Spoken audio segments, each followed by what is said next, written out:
চাবুকের আঘাত। এবার ঘরের মধ্যে জিজ্ঞাসা করলো যে তার শরীরে চাবুকের আঘাত কেন?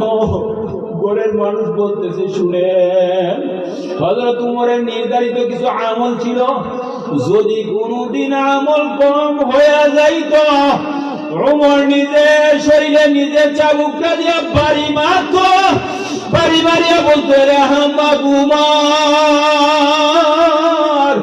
আজকে আমল কম করলি কেন? মালিকের দরবারে কি জবাব দিবি?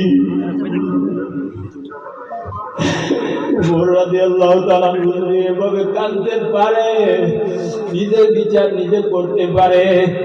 এই যুবক, ওই দিন আমরা নামাজ ছাড়ছি, একটু অপেক্ষা, একটু গণনা করিয়া দেখো কত অক্ত নামাজ ছাড়িয়া দিছে ভাই। আল্লাহু আকবার।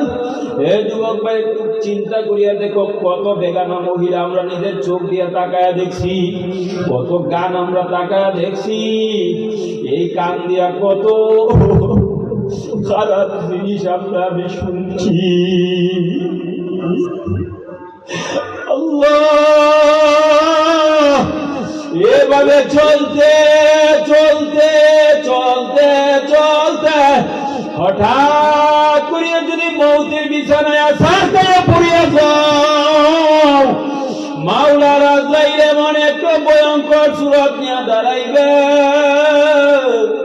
আজরাইলের মাথা থাকবে 7 আসমান উপরে, পা দুটা থাকবে 7 জমিনের নিচে, সমস্ত শরীরের মধ্যে থাকবে তাল গাছের মধ্যে কালো কালো পশম।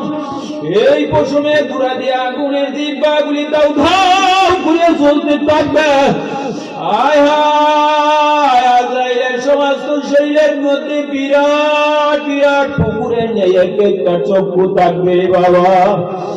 চক্ষু দিয়া নাফরমানের দিকে যখন তাকাইবে, নাফরমানের রূহটা দৌড়াদৌড়ি ছুটাছুটি শুরু করবে। আল্লাহ, কি উপায় হবে আমার?